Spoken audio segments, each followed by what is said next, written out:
Cabinet minister हर्ष मल्होत्रा जी आए, SIT के chairman हमारे पूजन पे आए और बड़ा अच्छा भगवान गणेश जी की वजह से हमारा अच्छा प्रोग्राम रहा। आप सब नमस्कार, आप देख रहे हैं जनसंवाद 24x7। लवकुश रामलीला लाल किला विश्व प्रसिद्ध रामलीला है। आयोजनकर्ता ने एक प्रेस कॉन्फ्रेंस रखी। प्रेस कॉन्फ्रेंस थी पूनम पांडे को लेकर।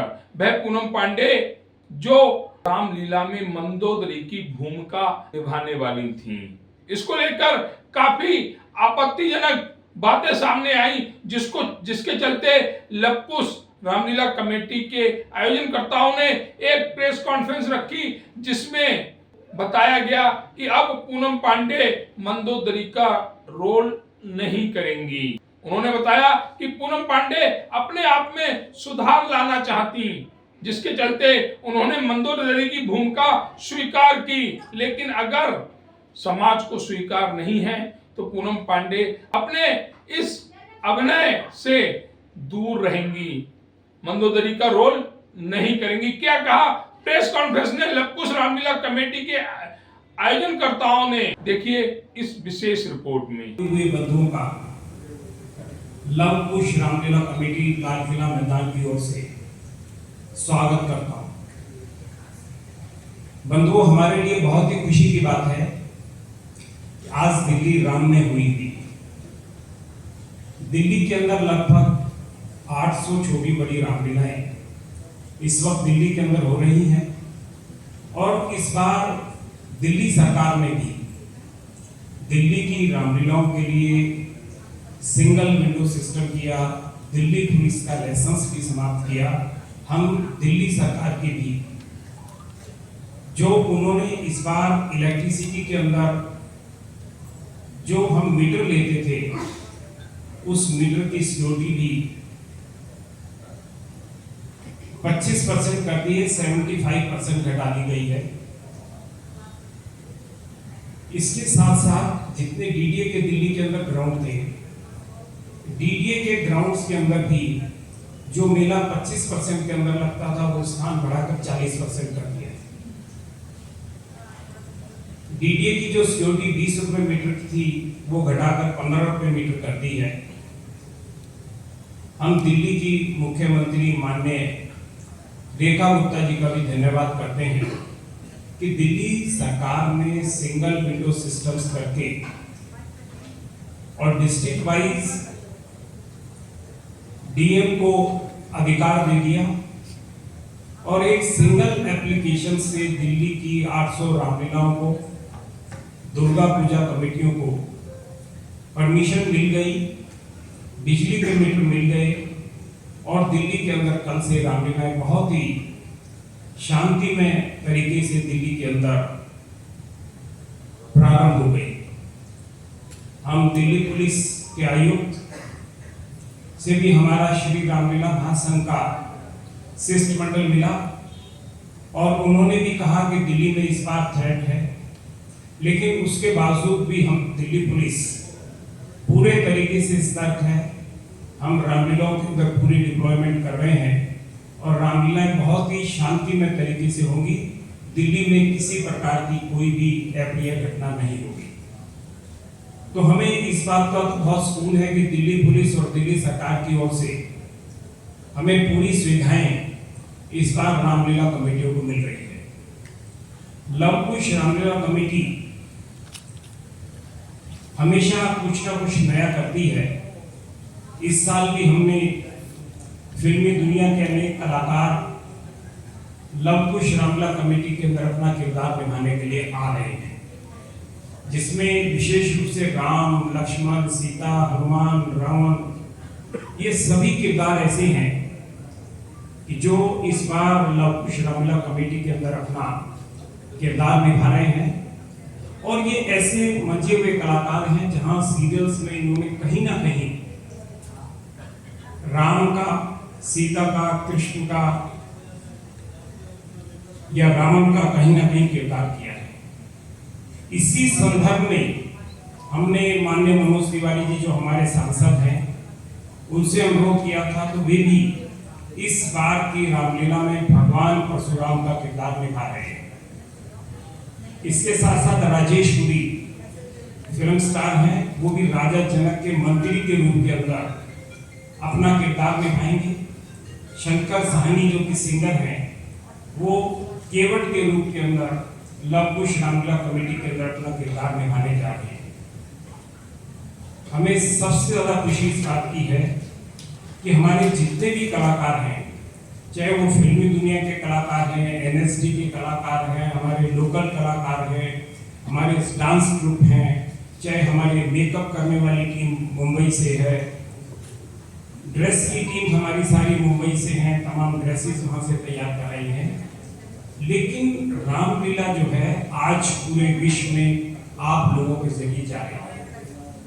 इतने चैनल्स जो है आज रामलीला को दिखा रहे हैं, और इसके अलावा सोशल मीडिया, फेसबुक, इंस्टाग्राम, सभी के ऊपर रामलीला इतनी ट्रेंड हो रही है कि हर व्यक्ति, चाहे वो दूसरी रामलीला वाला व्यक्ति भी हो, ये कहता है कि साहब मुझे इनविटेशन कार्ड तो लव कुश रामलीला कमेटी के ही चाहिए। तो आज ऐसी स्थिति हो गई है कि लव कुश रामलीला कमेटी आप लोगों के जरिए, आपके प्रचार और प्रसार से आज दिल्ली में प्रिय हो गई है। लोगों का आने का मन करता है। बहुत ही सुंदर लीला है, और लीला के साथ साथ पुरानी दिल्ली की चाट पकौड़ी का भी पूरा प्रबंध किया गया है। आप सब लोग भी आमंत्रित हैं उस लव कुश रामलीला कमेटी के अंदर पुरानी दिल्ली की चाट पकौड़ी के अंदर अपने परिवार के साथ, अपने बच्चों के साथ आए, क्योंकि रामलीला का मकसद है बच्चों को संस्कार है। और बच्चों को संस्कार हम तभी दे सकते हैं जब माता पिता अपने बच्चों को लेकर रामलीलाओं के अंदर आएंगे और उनके कानों के अंदर प्रभु राम के कुछ भजन, कुछ गीत और कुछ वो जब वहां पर देखेंगे रामलीला को, तो जरूरी बात है अपने माता पिता से पूछेंगे ये क्या चीज है। हम ये तो कह देते हैं अपने बच्चों को, आज की नौजवान पीढ़ी अपने बच्चों को सिखा रही है कि वो कहें कि एक सुपरमैन है। हम सुपरमैन तो दूसरे का दिखा देंगे, लेकिन कभी भी हम अपने बच्चों को ये नहीं बताते अगर इस दुनिया के अंदर सबसे ज्यादा शक्तिशाली है तो हनुमान जी महाराज, जिन्होंने समुद्र को लांघ लिया। अगर हम बच्चों को संस्कार नहीं देंगे तो हमारी संस्कृति विलुप्त हो जाएगी, और जब हमारी संस्कृति विलुप्त होगी तो परिवारों के अंदर एकता नहीं होगी, परिवारों के अंदर भाईचारा नहीं होगा। रामायण सिर्फ हमें एक संदेश देती है, परिवारों को जोड़ने की कला है। पिता पुत्र के रिश्ते हैं, माता और पुत्र का रिश्ता है, पति और पत्नी का रिश्ता है। आप ये देखिए, पिता के कहने से, राजा दशरथ के कहने से प्रभु राम 14 वर्षों तक जंगल के अंदर चले जाते हैं, वनवास में चले जाते हैं। और भाई का सैक्रिफाइस देखिए लक्ष्मण का, कहता कि भैया की छाया बनकर मैं इनकी सेवा के अंदर रहूंगा। माँ सीता का सैक्रिफाइस देखिए कि जहां मेरे पति रहेंगे मैं भी जंगल में उसी चटाई के ऊपर सोऊंगी। वो भी राज भोग सकती थी, राजा की बेटी थी, राजा के यहाँ आई थी, राजमहल में रह सकती थी। लेकिन चौथे भाई को देखिए आप, भरत को, भरत जिस सिंहासन के ऊपर बैठना था, 14 वर्ष तक उसको राजा बनना था, और वो सिंहासन के ऊपर नहीं बैठते बल्कि प्रभु राम की खड़ाऊ लेकर सिंहासन के ऊपर रखकर और 14 वर्ष तक उसकी पूजा अर्चना करते। तो ऐसी कला जिस रामायण के अंदर हो, जिससे एक संदेश जाता है आस्था का, जिससे एक संदेश जाता है भाईचारे का, प्रेम का, प्यार का, मोहब्बत का, सौहार्द का, ऐसी रामायण, ऐसी कथा जब हम अपने परिवारों के अंदर थोड़ी सी भी अपना लेंगे तो बहुत ज्यादा भाईचारा हमारे परिवारों के अंदर होगा और हमारे परिवार जुड़ सकेंगे। मेरे भाई ने भी एक आगे बैठे हुए जिक्र किया कि मंदोदरी का रोल का क्या होगा। लव कुश रामलीला कमेटी लाल किला मैदान का फैसला है कि मंदोदरी का रोल पूनम पांडे करें, लेकिन आज पूरे देश का साधु समाज संघ आज इस बात के ऊपर लग गया है कि एक महिला जिस इसके लिए लव कुश रामलीला कमेटी ने प्रयास किया कि सशक्तिकरण होना चाहिए, महिलाएं आगे आनी चाहिए। हर किसी न किसी महिला का कोई ना कोई अतीत होता है। आज उस अतीत से हटकर अगर वो महिला एक पॉजिटिव रोल करती है तो उसमें क्या बुरी बात है। आज पॉजिटिव रोल अगर वो आकर यहाँ पर करेगी तो हम तो उसके अंदर चाहते थे कि समाज के अंदर एक अच्छा मैसेज जाना चाहिए। समाज के अंदर अच्छा मैसेज तभी जाता जब वो रोल करती, और रोल करेगी तो मैसेज तभी जाएगा। उनको देखकर ऐसे सैकड़ों लड़कियां जो उनके रास्ते को पर चलना चाहती हैं वो रुकेगी, वो कहेंगे कि आज बदल गई, पूनम पांडे बदल गई है। और जब उनको ये लगेगा कि ये बदल गई है तो उनके जो अतीत के लोग उनको देखने वाले हैं वो लाखों लोग भी जो है चेंज होंगे और उनके मन के अंदर भी एक पॉजिटिव भावना आएगी। इन सब बातों को ध्यान में रखते हुए देश के तमाम साधु संत आज तमाम टीवी चैनल्स के ऊपर इस बात के ऊपर चर्चा के अंदर लग गए कि लव कुश रामलीला कमेटी के अंदर पूनम पांडे किरदार क्यों कर रहे हैं। क्या पूनम पांडे किरदार करने से कलाकारी तो है?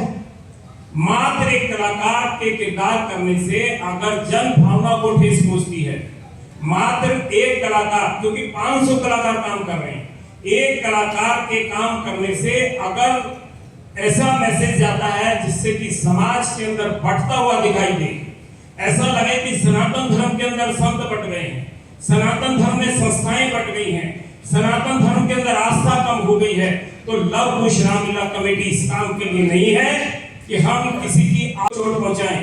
प्रभु राम का संदेश बहुत सीधा और साफ है कि प्रभु राम जब इस धरती के ऊपर अवतार के रूप के अंदर आते हैं तो धर्म की रक्षा के लिए आते हैं, समाज की रक्षा के लिए आते हैं। समाज की जब रक्षा के लिए प्रभु आते हैं तो प्रभु का जो संदेश है रामायण के जरिए, तो हमारे मन के अंदर भी हमारी अभी बैठक हुई, जिस बैठक के अंदर हमारे सीनियर वाइस प्रेसिडेंट सत्यभूषण जी, हमारे महामंत्री भाई सुभाष गोयल जी, मैं स्वयं और इसके अलावा हमारे चेयरमैन, हमारी जो स्क्रीनिंग कमेटी है उसकी बैठकर आज बैठक हुई और उस बैठक के अंदर निर्णय हुआ कि प्रभु राम के जिस संदेश को हम जन जन तक पहुंचाना चाहते हैं, अगर जन जन के अंदर भी लोग बढ़ जाएं और ये कहें कि भाई ये नहीं होना चाहिए, तो लोगों की भावनाओं को देखते हुए लव कुश रामलीला कमेटी ने एक पत्र पूनम पांडे जी को लिखा है और उस पत्र के अंदर ये कहा है कि हम आपकी भावनाओं का आदर करते हैं और आपकी भावनाओं के आदर के साथ साथ हम चाहते थे कि समाज के अंदर एक एकता हो, भाईचारा हो। लेकिन अगर समाज में कहीं बिखराव आता है, समाज के अंदर अगर कहीं गलत मैसेज जाता है, तो हमने ये निर्णय लिया है कि पूनम पांडे इस बार मंदोदरी का किरदार लव कुश रामलीला कमेटी में नहीं करेंगी। उनके स्थान पर ये जगह दूसरे व्यक्ति को दी जाएगी। तो ये निर्णय लव कुश रामलीला कमेटी की, मेरे सब साथी यहाँ पर बैठे हैं, हम सब लोगों ने बैठकर इसका निर्णय लिया है, क्योंकि हम समाज के अंदर संदेश देना चाहते हैं प्रभु राम का, हम संदेश देना चाहते हैं धर्म का, हम संदेश देना चाहते हैं समाज को जोड़ने का। हम कोई ऐसा संदेश नहीं देना चाहते जिससे कि समाज के अंदर कोई गलत मैसेज जाए। तो ये लव कुश रामलीला कमेटी ने आज निर्णय किया है। हालांकि उनकी बहुत इच्छा थी, उन्होंने अभी व्रत भी रखे, उन्होंने कन्याओं को प्रतिदिन जिमा भी रही हैं। हमारी भी लव कुश रामलीला कमेटी की इच्छा थी कि हम एक ऐसी महिला को रोल दें जो रावण को इस बात के लिए रोकती है कि आप कोई ऐसा काम ना करें जिससे कि समाज के अंदर मैसेज गलत जाएगा। वो गलत काम करने से लिए रावण को रोकती है। एक पॉजिटिव रोल करने के लिए हमने उनको आमंत्रित किया था, लेकिन जो हमारे स्क्रीनिंग कमेटी का फैसला हुआ है वो ये फैसला है कि मंदोदरी को इस बार लव कुश रामलीला कमेटी के अंदर उनके स्थान पर दूसरी किसी को किरदार के लिए बात की जाएगी और अगला जो भी नाम होगा उसको आपको सूचित कर देंगे। ये निर्णय है कि इस बार पूनम पांडे लव कुश रामलीला कमेटी में मंदोदरी का किरदार नहीं करेंगे। कैबिनेट मिनिस्टर हर्ष मल्होत्रा जी आए, एसआईटी के चेयरमैन हमारे पूजन पे आए और बड़ा अच्छा भगवान गणेश जी की वजह से हमारा अच्छा प्रोग्राम रहा। आप सभी लोगों से प्रार्थना है कि जिस तरीके से आप हमारी रामलीला कवर कर रहे हैं, उसी तरीके से आप हमारी रामलीला को कवर करें। आपका हम इसके लिए आभारी है। और किसी को भी रामलीला के बारे में हमसे कोई बात पूछनी है तो जरूर पूछिए, हम आपको जवाब देंगे उसका। अभी जानकारी देंगे सुभाष गोयल जी, हमारे महामंत्री हैं लव कुश रामलीला कमेटी के। मैं अर्जुन कुमार, अध्यक्ष लव कुश रामलीला कमेटी। अब मैं सत्यभूषण जी से अनुरोध करूंगा वे बताएंगे। सब प्रेस वालों को मेरा नमस्कार। आपको मुझे बताते हुए बड़ा हर्ष हो रहा है कि मोदी जी के जन्मदिन पे 75वें जन्मदिन पे हमने 17 तारीख को 1750 विकलांग लाभार्थियों को अपने सामान प्रदान किया उनके लिए, और 2000 महिलाओं को साड़ियां दी और 550 बच्चों को स्कूल बैग दिए। और हमारा आई कैंप और केयर का भी कैंप हुआ, तो बड़ा अच्छा, और 8-10 हजार आदमी ने पार्टिसिपेट किया और उसके अंदर भंडारा वगैरह सब हुआ। आप सब लोग आए, और मैं ये सबसे कहना चाहूंगा कि लव कुश का ये प्रयास है कि हम 19 तारीख को हमने और एक प्रोग्राम किया, कल 21 को भी प्रोटेक्शन किया। नहीं, बाकी हमारे अध्यक्ष जी बताएंगे जो कि सारा कुछ मतलब महामंत्री जी बताएंगे। मैं आप सबका बहुत धन्यवाद करता हूँ कि आपने इसको भी बहुत अच्छे से पढ़ा।